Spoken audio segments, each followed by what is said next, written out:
नमस्कार दोस्तों, मैं जितेंद्र शर्मा फिर से आपके बीच में हाजिर हूँ नए टॉपिक को लेकर साइंस में। अब जो नया टॉपिक है अपना वो है साबुन और अपमार्जक। साबुन और अपमार्जक, साबुन और अपमार्जक की बात करिए, बहुत ही इंपॉर्टेंट टॉपिक माना जाता है। नॉर्मली अपन लगाते भी है साबुन। अपमार्जक का मतलब डिटर्जेंट की बात होती है। वो डिटर्जेंट सर्फ हो सकता है, अच्छे क्वालिटी की साबुन हो सकते हैं, इनकी अपन डिस्कस करेंगे। तो ये दैनिक जीवन में उपयोग होने वाले जो भी छोटे छोटे टॉपिक हम उन्हीं की डिस्कस कर रहे हैं और उसी को हम साइंस के रूप में आपको याद भी करवा रहे हैं। नॉर्मली जो भी एक विषय वस्तु कहते हैं उसको इस तरह से हम याद भी करवा रहे हैं आपको कि छोटे छोटे पॉइंट ऐसे आ जाए जो आपको पेपर में आसानी से, यदि क्वेश्चन पूछा जाए तो आप आसानी से सॉल्व कर सकते हो, अटेम्प्ट कर सकते हो और उनको आप अच्छी तरह से ज्ञान प्राप्त कर सकते हो। चलिए, साबुन के बारे में विभिन्न प्रकार की अवधारणाएं हैं, आज हम उसको क्लियर भी करेंगे। बेसिक कॉन्सेप्ट क्लियर करेंगे, फंडामेंटल जो होती है कॉन्सेप्ट, वो एक आधारभूत इकाई जो होती है उनको लेकर चलेंगे कि साबुन क्या है और अपमार्जक क्या है। दोस्तों, साबुन क्या कहते हैं और सब क्या। तो सबसे पहले यदि सोप और डिटर्जेंट की बात करें, सोप मीन्स साबुन, डिटर्जेंट मीन्स अपमार्जक। Soap SOAP, soap, soap means साबुन, डिटर्जेंट मीन्स अपमार्जक। चलिए,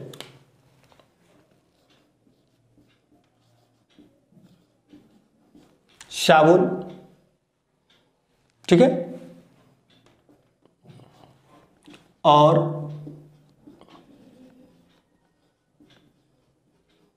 अपमार्जक।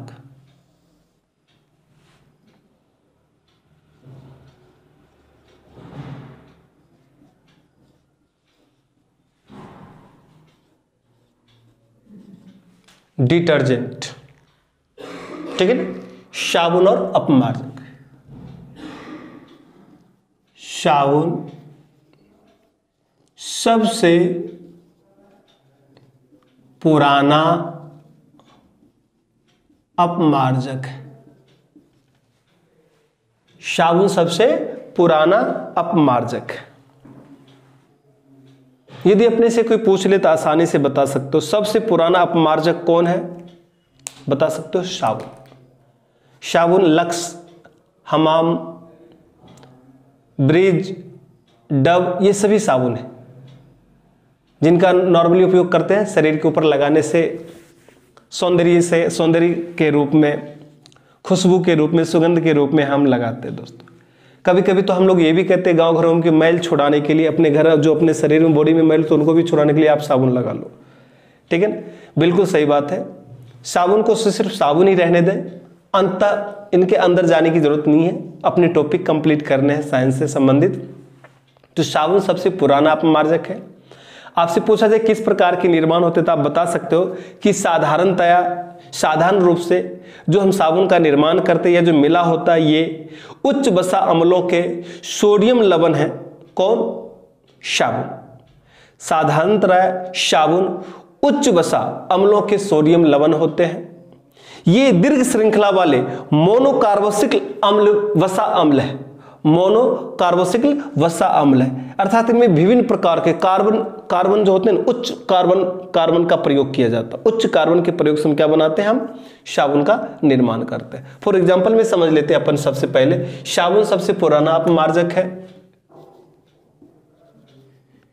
साधारणतया साबुन उच्च वसा अम्लों के सोडियम लवण है। उच्च वसा अम्लों के सोडियम लवण की जैसे ही बात करोगे तो सोडियम लवण उच्च वसा मतलब कितने, तो उच्च कार्बोनिक, अर्थात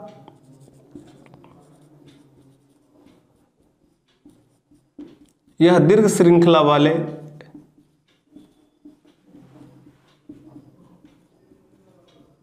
मोनोकार्बोक्सिल वसा अम्ल है। अब मोनोकार्बोक्सिल वसा अम्ल का मतलब क्या, जिनमें श्रृंखलाएं क्या हो, दीर्घ हो और उच्च कार्बन का प्रयोग, उच्च कोटि का कार्बन हम यहां पे प्रयोग कर रहे हैं। जैसे पामिटिक अम्ल की बात करेंगे, सिटियरिक अम्ल की बात करेंगे, ओलेइक अम्ल की बात करेंगे। ये मोनोकार्बोक्सिल अम्ल की जैसी बात है कि दीर्घ श्रृंखला वाले मोनोकार्बोक्सिल वसा अम्ल है, तो कौन कौन से? तो जैसे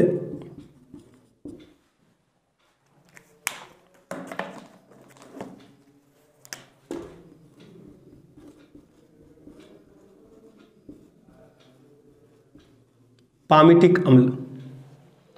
अब जैसे आपने कहा उच्च श्रृंखला वाले, उच्च यानी दीर्घ श्रृंखला वाले मोनोकार्बोक्सिल वसा अम्ल है तो उसमें पामिटिक अम्ल। तो पामिटिक अम्ल में आप देखो कार्बन की मात्रा सबसे ज्यादा होगी, जहां कार्बन की मात्रा C12 से लेकर C18 तक जा रहे उसे कहते हैं मोनोकार्बोक्सिल अम्ल, ठीक है ना।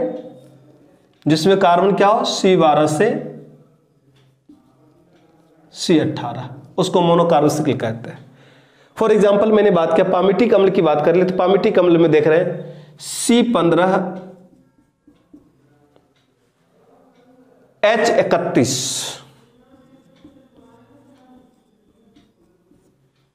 COOH, C15 H31 COOH, इसे हम पामिटिक अम्ल कहते हैं। मोनोकार्बोक्सिल का मतलब ही होता है कार्बन 12 से लेकर कार्बन 18 तक उच्च मोनोकार्बोक्सिल हो। सिटियरिक अम्ल की बात करें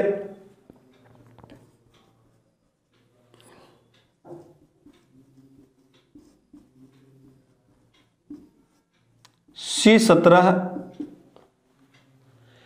H35, इस अम्ल के मिले होते हैं।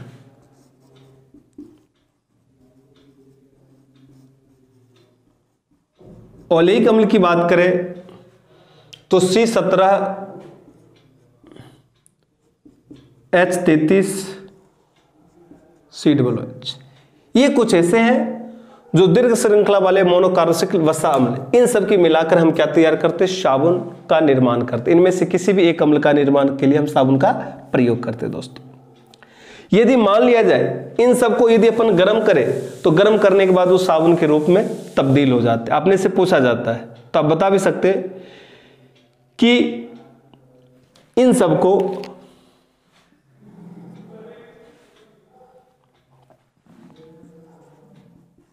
आदि को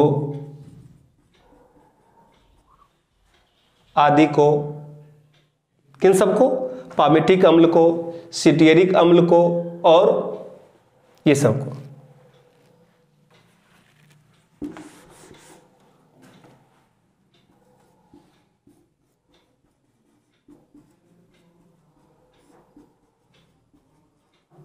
इन सभी वसा अम्लों को ऐसे लिख लो, इन सभी वसा अम्लों को सोडियम हाइड्रोक्साइड या पोटेशियम हाइड्रोक्साइड के जलीय विलयन के साथ, इन सभी वसा अम्लों को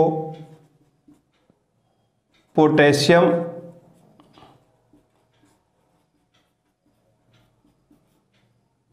हाइड्रोक्साइड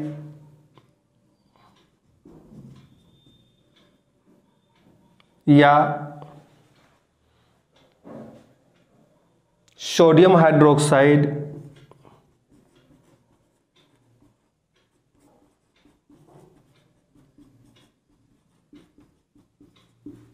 के जलीय विलयन के साथ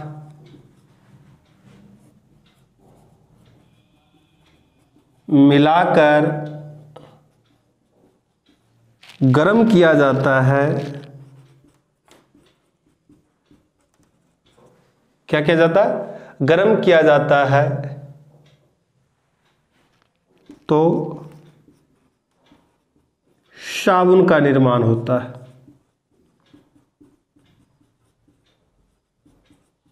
किसका निर्माण होता है? साबुन।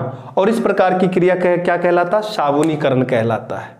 क्या कहलाता दोस्तों? साबुनीकरण। और इस प्रकार की क्रिया को साबुनीकरण की क्रिया कहते हैं। ठीक है दोस्तों, चलिए हमने डिस्कस किया अभी साबुन की क्या? साबुन सबसे पुराना अपमार्जक होता है दोस्तों। साधारणतया अपन साबुन उच्च वसा अम्लों के सोडियम लवण है ये दीर्घ श्रृंखला वाले मोनोकार्बोक्सिल वसा अम्ल माने जाते हैं, जैसे पामिटिक अम्ल, सिटेरिक अम्ल, ओलिक अम्ल। इन सभी अम्लों को पोटेशियम हाइड्रोक्साइड या सोडियम हाइड्रोक्साइड के जलीय विलयन के साथ मिलाकर यदि हम गर्म करते हैं तो साबुन का निर्माण होता है। और इस प्रकार से साबुन के निर्माण की क्रिया जो होती है वो क्या कहलाता? साबुनीकरण कहलाता। दोस्तों क्या कहलाता?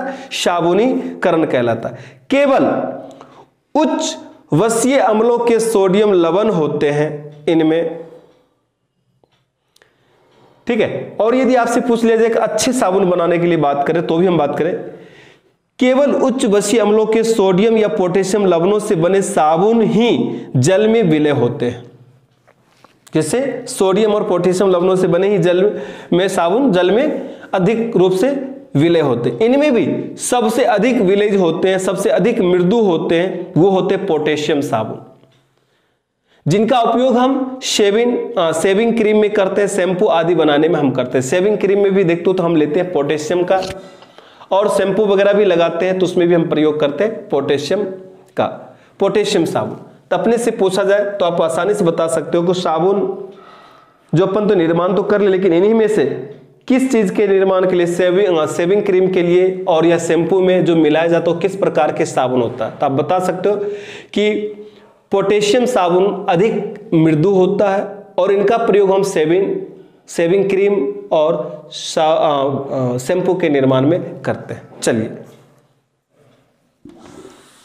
इनकी अपन डिस्कस करते हैं।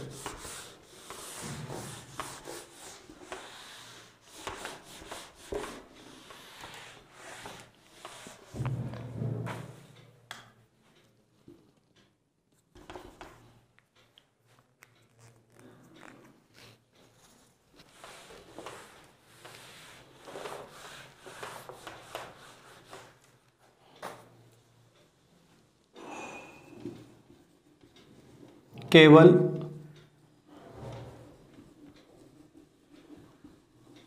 उच्च वसीय अम्लों के सोडियम या पोटेशियम की बात करें, सोडियम और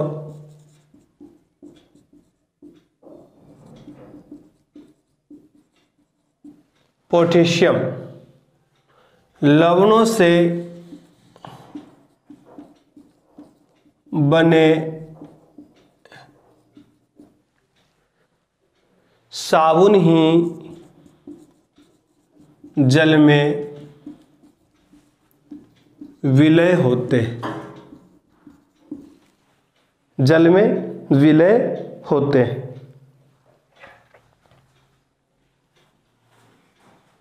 क्या? जल में विलय होते। दोस्तों इनमें भी सबसे अधिक, इनमें भी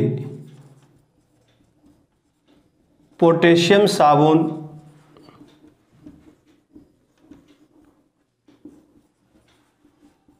सबसे अधिक जल में विलय होते हैं। क्या होते हैं? विलय होते हैं। या साबुन अधिक मृदु होते हैं, ये भी कह सकते हैं। अर्थात पोटेशियम साबुन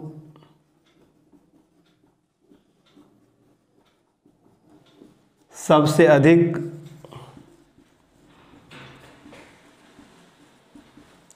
मृदु होते हैं, जिनका प्रयोग हम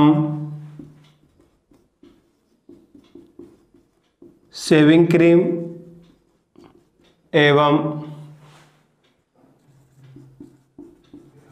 शैम्पू के निर्माण में करते हैं।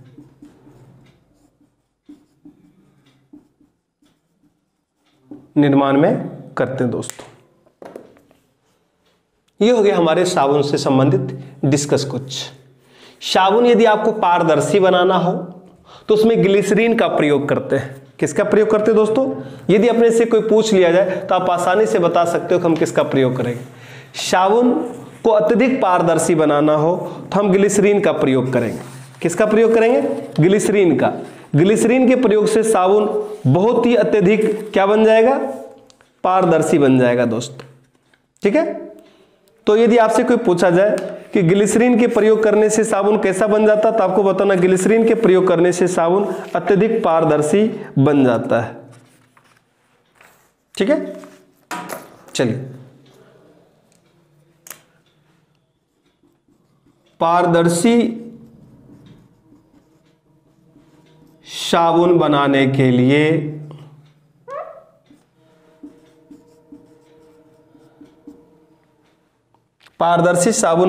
लिए हम ग्लिसरीन का प्रयोग करते हैं।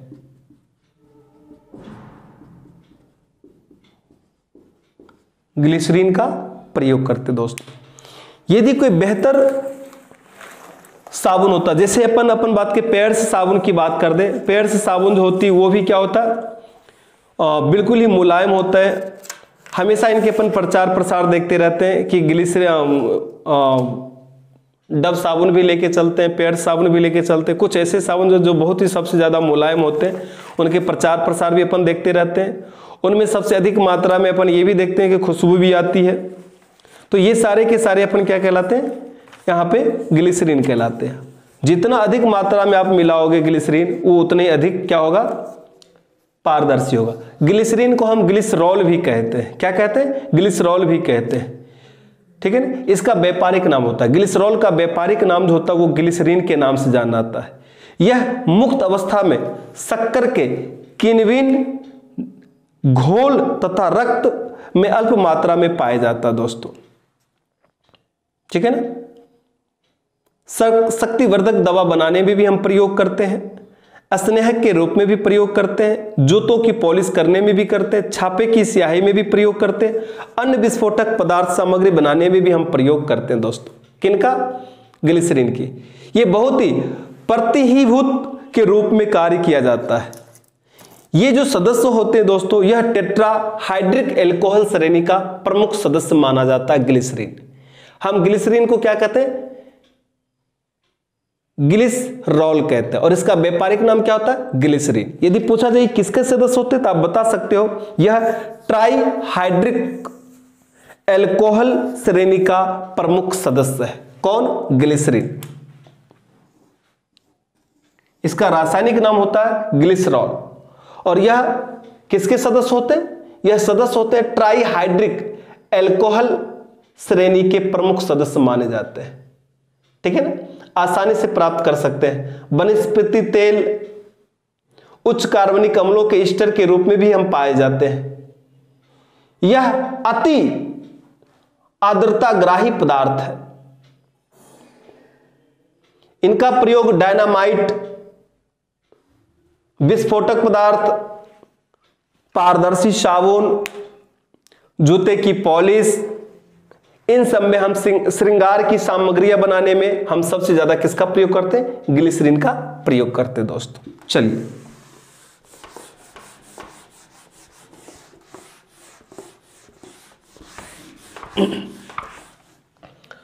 अब साबुन की हम विशेषता की बात कर लेंगे।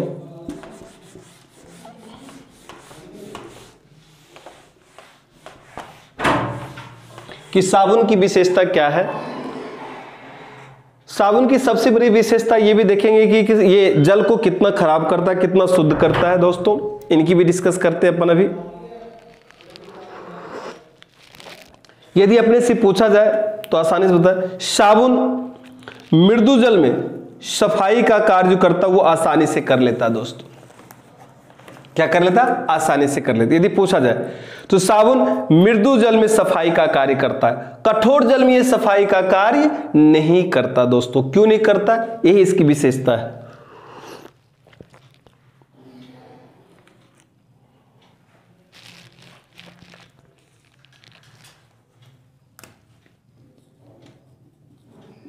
साबुन मृदु जल में सफाई का कार्य करता है। किसमें? सफाई का कार्य करता है, परंतु कठोर जल में कार्य नहीं कर पाता है, परंतु कठोर जल में कार्य नहीं कर पाता है। कार्य नहीं कर पाता। क्यों नहीं कर पाता है? क्योंकि कठोर जल में क्या मिला होता? कठोर जल में कैल्शियम तथा मैग्नीशियम आयन होते हैं अत्यधिक मात्रा में। क्या होते हैं कठोर जल में? कैल्शियम और मैग्नीशियम। क्योंकि कठोर जल में कैल्शियम तथा मैग्नीशियम, किसकी बात करें? मैग्नीशियम।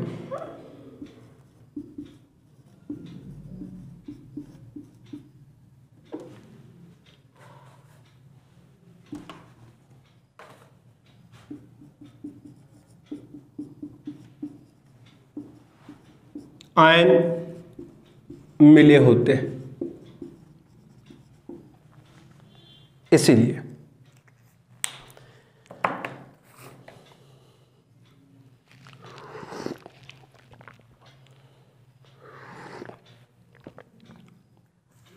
यदि हम बात करें तो कठोर जल में हम साबुन का प्रयोग नहीं कर पाते दोस्तों। इसके लिए हम डिटर्जेंट की बात करते हैं, डिटर्जेंट की प्रयोग करते हैं, अपमार्जक का प्रयोग करते हैं। घरी डिटर्जेंट पाउडर हो गया, फेना ही लेना, कुछ ऐसे हैं टाइड, कुछ ऐसे अपमार्जक है जिनका प्रयोग हम कठोर जल में करते हैं दोस्तों। वहां पे हम साबुन का प्रयोग नहीं कर पाते हैं। इसमें मुक्त क्षार उपस्थित नहीं रहना चाहिए। साबुन की सबसे बड़ी विशेषता है कि इसमें मुक्त क्षार उपस्थित नहीं होना चाहिए। यानी आपसे यदि पूछ लिया जाए तो आप बता सकते हो कि साबुन में मुक्त क्षार उपस्थित नहीं रहना चाहिए।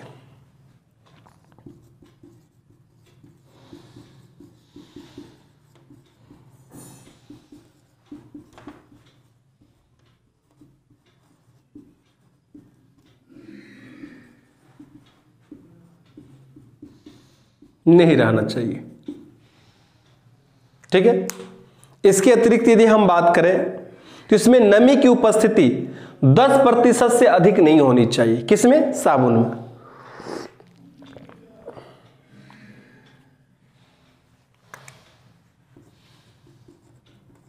साबुन में नमी की उपस्थिति 10% से अधिक नहीं होनी चाहिए। यह अल्कोहल में भी विलय होना चाहिए। क्या होना चाहिए? अल्कोहल में विलय होना चाहिए।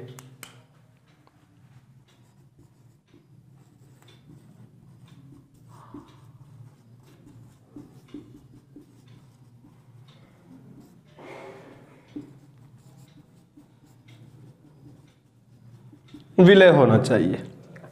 ये सब इनकी विशेषता है। ये जैव निम्न करणीय पदार्थ है, यानी जैव को किसी प्रकार के नुकसान नहीं पहुंचाते हैं। यह जैव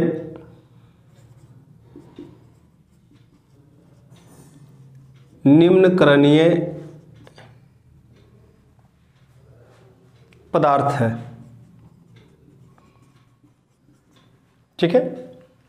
इन्हें बनाने के लिए कच्चा पदार्थ पेट्रोलियम से प्राप्त होते हैं। कहां से प्राप्त होते हैं? कच्चा पदार्थ पेट्रोलियम से बना। कौन? साबुन। इन्हें बनाने के लिए कच्चा पदार्थ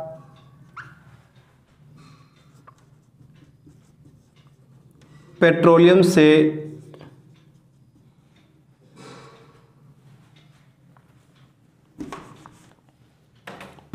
से प्राप्त होता है।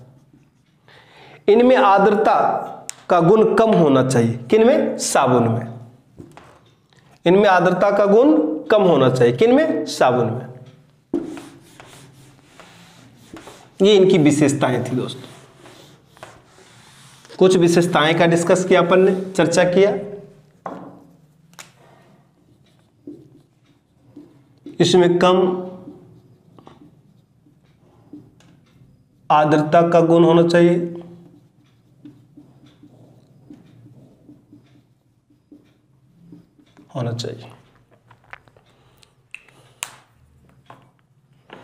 ये जैव निम्नकरणीय पदार्थ का मतलब होता है इनसे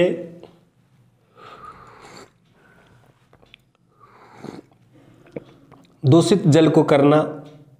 यदि साबुन से घिरे हुए जल की यदि पानी यदि जानवर पी लेते हैं तो पानी वो मतलब ये मान लो जानवर की सेहत खराब भी हो सकते हैं।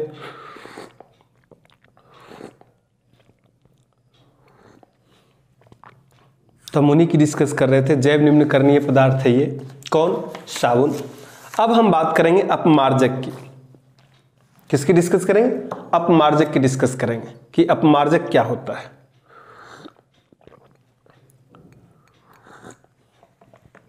यह कठोर जल में कपड़े धोने के काम आते हैं। कौन, अपमार्जक।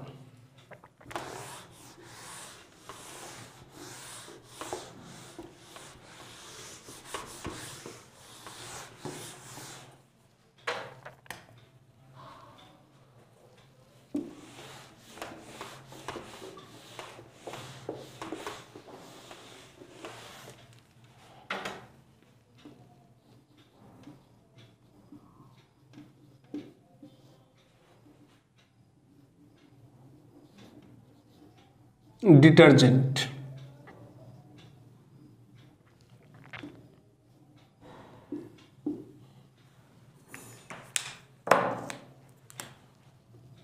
यह कठोर जल में कपड़े धोने के काम आता है। क्या कहलाता है, अपमार्जक कहलाता है। इन्हें बनाने के लिए कच्चा माल वनस्पति तेल होता है। जो कच्चा माल के रूप में प्रयोग करते हैं वो क्या होता है, वनस्पति तेल होता है। इन्हें बनाने के लिए कच्चा माल वनस्पति तेल होता है।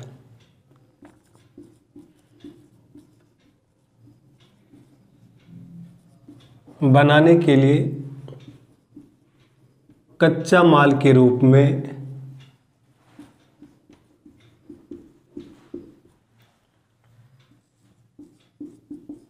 वनस्पति तेल का प्रयोग किया जाता है।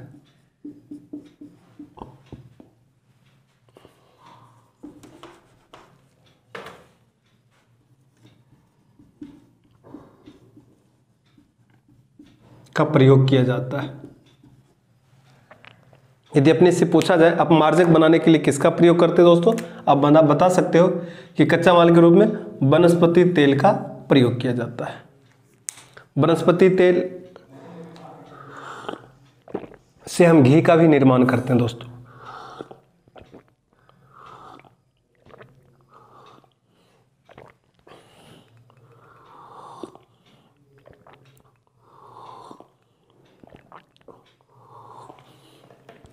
आजकल विभिन्न प्रकार के अपमार्जक मार्केट में उपलब्ध है, बाजार में उपलब्ध है।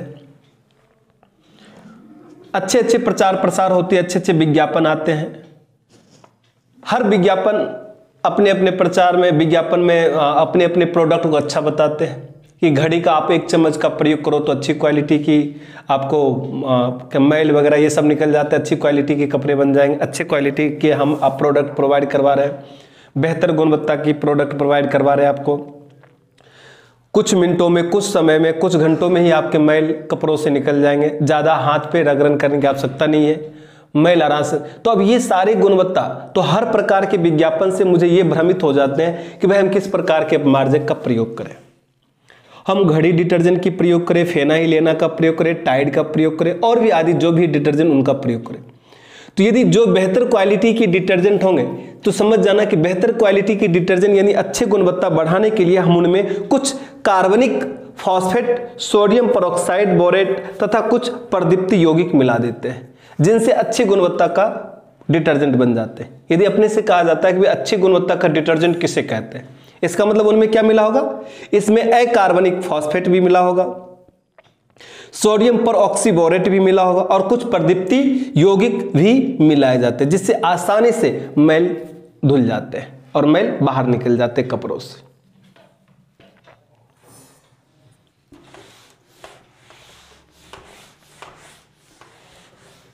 तो हम डिटर्जेंट की बात कर रहे हैं। वर्तमान समय में,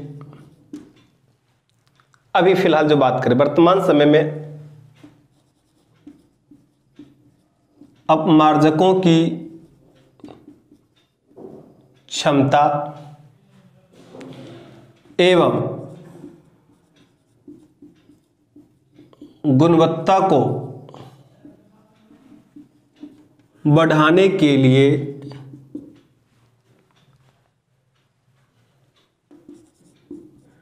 इसमें अकार्बनिक, क्या, अकार्बनिक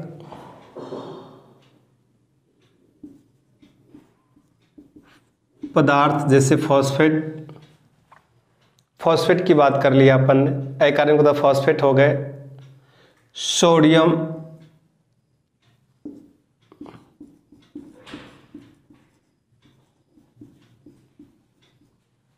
सोडियम पर ऑक्सीबोरेट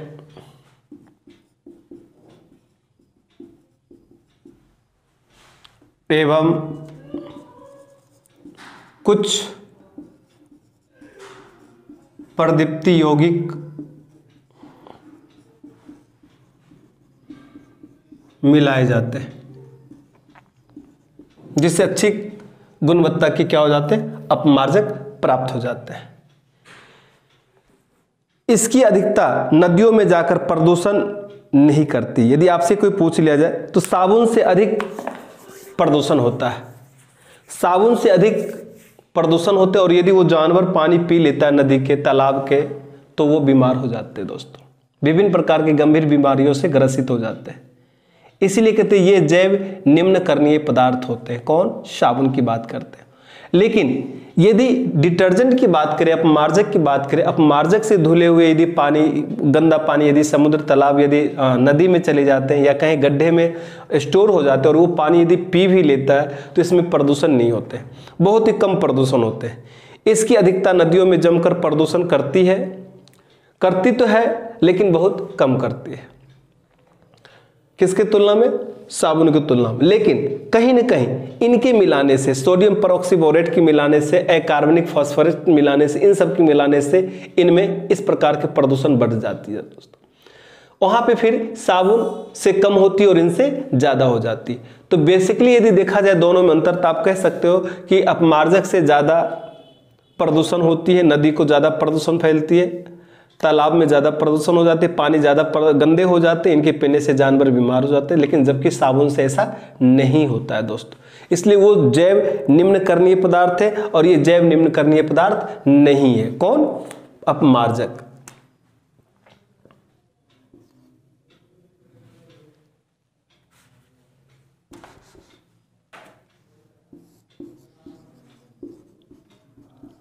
अपमार्जक से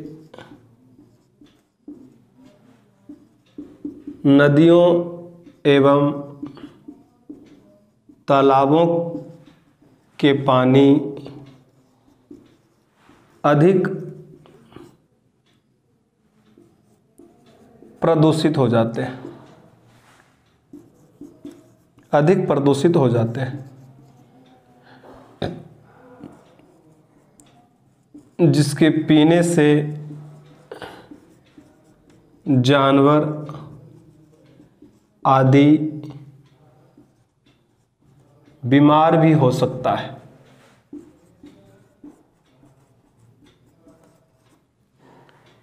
इसीलिए यह जैव निम्न करणीय पदार्थ नहीं है। यानी अत्यधिक प्रदूषण फैलाते हैं। किसके मिलाने से? इन सब के सोडियम परऑक्सीबोरेट और ये सब मिलाने से गुणवत्ता तो आप बढ़ा रहे हो, मैल तो धुल रहे, लेकिन इन सबसे प्रदूषण अधिक फैल रहे हैं। नदी तालाब के पानी अधिक गंभीर रूप से प्रदूषित हो रहे हैं दोस्तों, इसलिए जैव निम्नकरणीय पदार्थ नहीं है। ठीक है ना। दूसरी बात, यदि इनमें पूछा जाए तो ये मिसेल निर्माण द्वारा सफाई का कार्य करता है। किसके द्वारा? ये मिसेल निर्माण द्वारा सफाई का कार्य करता है। साबुन की अपेक्षा इसमें अधिक आर्द्रता के गुण पाए जाते हैं। किसमें? इनमें। ठीक है ना,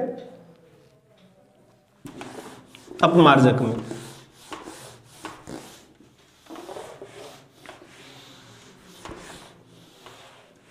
आपसे क्वेश्चन पूछा जाता है अपमार्जक किस विधि द्वारा सफाई का कार्य करता था, आपको बताना है ये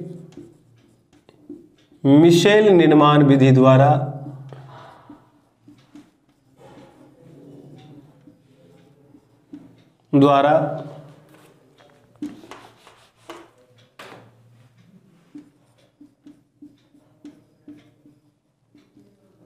सफाई का कार्य करता है। किसका कार्य करता है? सफाई का कार्य करता है दोस्तों। ठीक है ना। अपमार्जक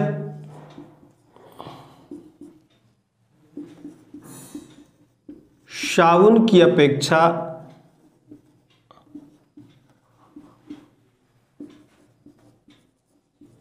अधिक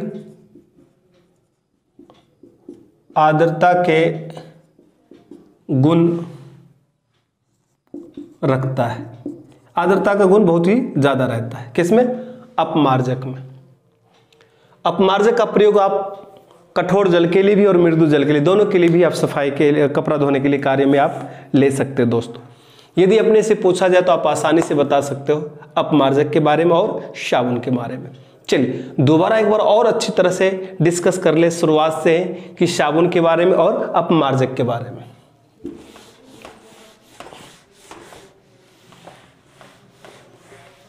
जिसको कहते हैं संक्षिप्त में यदि अपने को डिस्कस किया जाए तो एक साइड अपने पास साबुन आ गया और दूसरे साइड अपने पास अपमार्जक आ गया। यदि इन दोनों में डिस्कस करना हो, अंतर दिखाना हो, तो आप आसानी से अंतर दिखा सकते हो कि साबुन के लिए सबसे पहला है यह मृदु जल में सफाई का कार्य करता है। नंबर 1 सिर्फ मृदु जल में, और यह कठोर जल एवं मृदु जल दोनों में सफाई का कार्य करता है।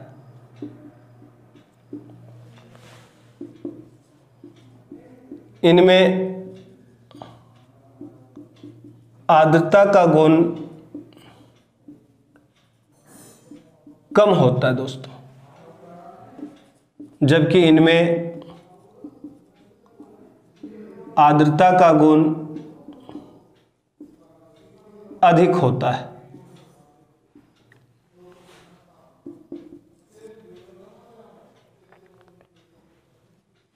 ये जैव निम्नकरणीय पदार्थ है, अर्थात इनसे जीवों को नुकसान बहुत ही कम होता है। प्रदूषण बहुत कम फैलाते, प्रदूषित जल को प्रदूषित बिल्कुल ही कम करता है। इनसे गाय भैंस जानवर या मानव पे बहुत ही कम प्रभाव पड़ता है, जबकि ये जैव निम्नकरणीय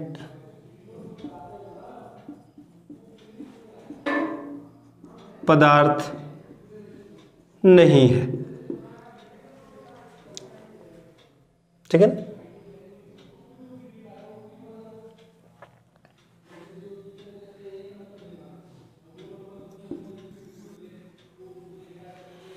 कुछ ये पॉइंट है जो अपने को ध्यान में रखना पड़ता है दोस्तों।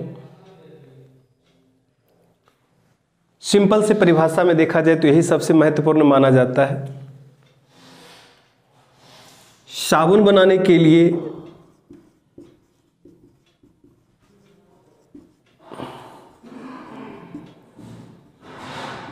कच्चा माल के रूप में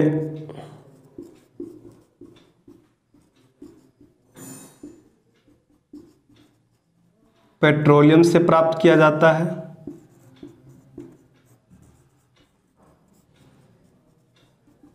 जबकि अपमार्जक बनाने के लिए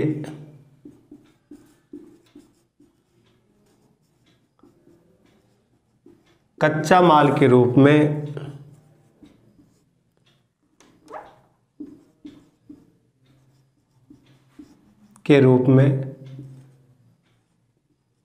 वनस्पति तेल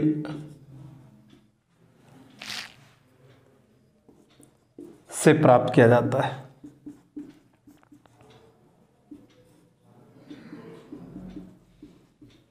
दोस्तों,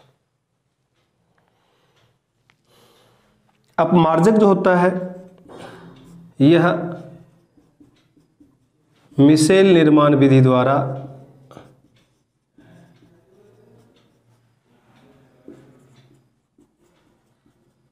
कपड़ों की सफाई करता है।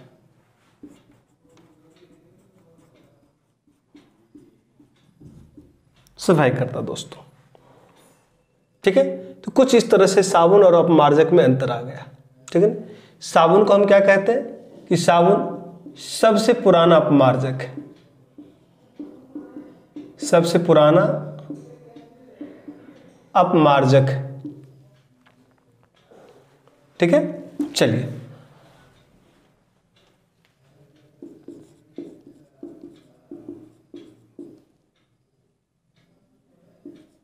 सफाई का कार्य करता है।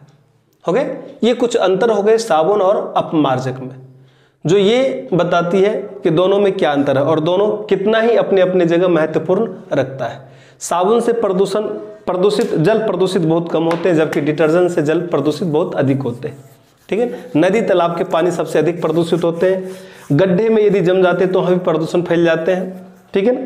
तो ये क्या कहलाते हैं, हमारे अपमार्जक कहलाते हैं।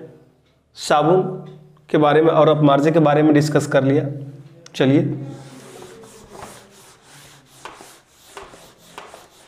ये अंतर हो गए।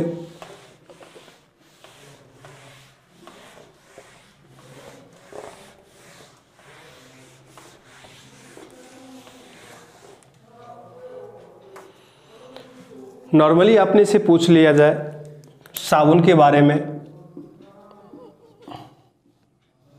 क्या है तो बता सकते हो, यह उच्च वसा अम्लीय के सोडियम लवण है। ठीक है ना। साबुन उच्च वसा अम्लों के सोडियम लवण होते हैं। ये दीर्घ श्रृंखला वाले मोनोकार्बोक्सिल वसा अम्ल है। कौन? साबुन। उच्च वसा अम्ल के क्या है, ये सोडियम लवण है। सोडियम लवण है। साबुन बनाने के लिए हम दीर्घ श्रृंखला वाले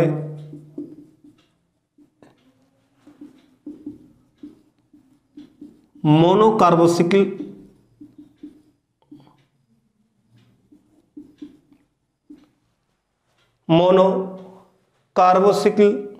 वसा अम्ल का प्रयोग करते हैं।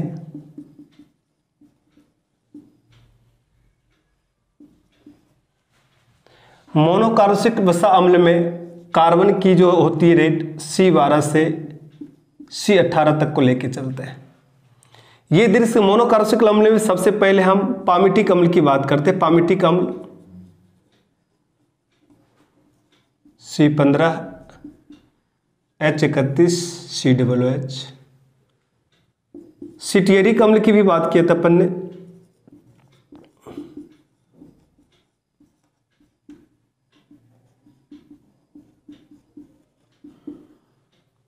ओलिक अम्ल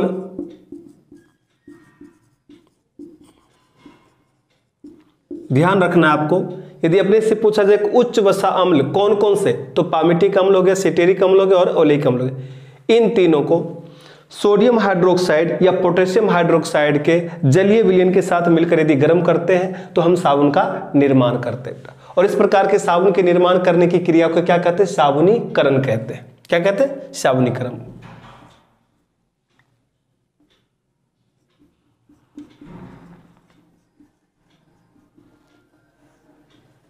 ये सब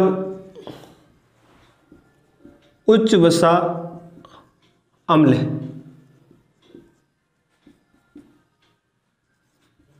इन सबको सोडियम हाइड्रोक्साइड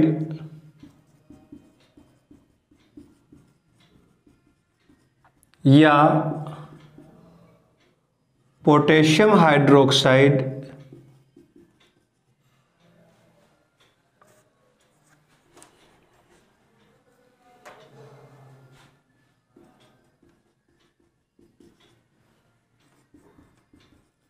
पोटेशियम हाइड्रोक्साइड के जलीय विलयन के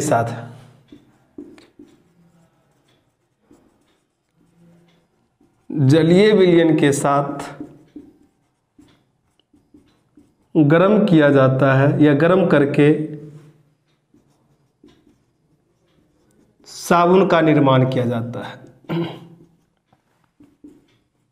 साबुन का निर्माण किया जाता है और यह क्रिया क्या कहलाता है? और यह क्रिया साबुनीकरण कहलाता है। साबुनीकरण कहलाता है। केवल उच्च वसीय अम्लों के सोडियम और पोटेशियम लवणों से बने साबुन ही जल में विलय होते हैं दोस्तों। किसमें? जल में विलय होते हैं। उनमें भी सबसे ज्यादा जो मृदु होते हैं वो पोटेशियम होते हैं। कौन से होते हैं? पोटेशियम। उनमें भी सबसे ज्यादा पोटेशियम साबुन अधिक मृदु होते हैं, इसीलिए इनका प्रयोग हम करते हैं शेविंग क्रीम बनाने में और शैम्पू के निर्माण में।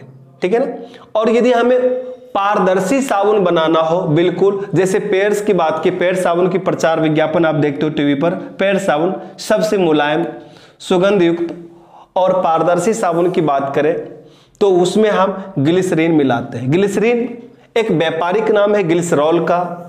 ये टेट्राहाइड्रोक्लिक अल्कोहल का प्रमुख सदस्य माना जाता है दोस्तों। इनका प्रयोग हम शक्तिवर्धक दवाई में भी करते हैं। ग्लिसरीन का प्रयोग विस्फोटक पदार्थ डायनामाइट बनाने में भी करते हैं, हाँ, और श्रृंगार बनाने में भी हम इसका प्रयोग करते हैं। विभिन्न प्रकार के इनके उपयोग होते हैं दोस्तों। तो ग्लिसरीन का प्रयोग जूते के पॉलिश में भी करते हैं, छापे की स्याही के रूप में भी करते हैं। तो हम साबुन, पारदर्शी साबुन बनाना हो तो हम किसका प्रयोग करेंगे? ग्लिसरीन का प्रयोग करेंगे दोस्तों। किसका? ग्लिसरीन का प्रयोग करेंगे। साबुन मृदु जल में सफाई का कार्य आसानी से करता है, लेकिन कठोर जल में नहीं करता है। क्यों नहीं करता दोस्तों? क्योंकि कठोर जल में कैल्शियम और मैग्नीशियम आयंस अत्यधिक मात्रा में मिले होते हैं, हाई प्रोफाइल के मिले होते हैं उनमें। ठीक है ना। ये अल्कोहल में विलय होते हैं साबुन। किसमें? अल्कोहल में विलय होते हैं। ये क्षार मुक्त उपस्थिति में ही नहीं रहना चाहिए, क्षार मुक्त उपस्थिति में नहीं रखना चाहिए इसमें। यह नमी की उपस्थिति जो इनमें 10% से ज्यादा नहीं होनी चाहिए। आर्द्रता के गुण बहुत कम होता है और इन्हें हम प्राप्त करने के लिए किसका प्रयोग करते हैं हम दोस्तों? प्राप्त करने के लिए हम इन्हें बनाने के लिए हम बात करते हैं, वो हम लेते हैं सबसे ज्यादा पेट्रोलियम से, कच्चा माल के रूप में पेट्रोलियम से प्राप्त करते हैं। चलिए आज दोस्तों अपन ने बात कर लिया, साबुन के निर्माण की बात कर ली। मुझे बहुत ही उम्मीद है कि साबुन और अपमार्जक से आपको बहुत ही ज्यादा ज्ञान लाभप्रद साबित होगा और ये पेपर में कहीं न कहीं किसी न किसी तरह से क्वेश्चन पूछे जाते हैं दोस्तों। तो क्वेश्चन का तरीका जो होता है वो साबुन मृदु जल में कार्य करता लेकिन कठोर जल में कार्य नहीं करता। क्यों नहीं करता? तो बताना, कठोर जल में कैल्शियम और मैग्नीशियम आयंस मौजूद होते हैं, इसलिए वो कार्य नहीं करते दोस्तों। सबसे पुराना अपमार्जक कौन है? तो साबुन की बात करेंगे अपन। किसकी बात करेंगे? साबुन की बात करेंगे। और अपमार्जक की बात करें तो बता सकते हो अपमार्जक का प्रयोग हम कठोर जल और मृदु जल दोनों में कपड़ों की सफाई के लिए प्रयोग करते हैं।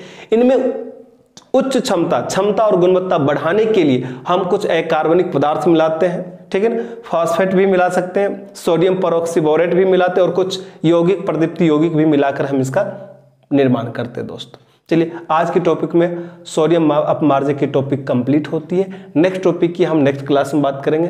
तब तक के लिए राम राम दोस्तों।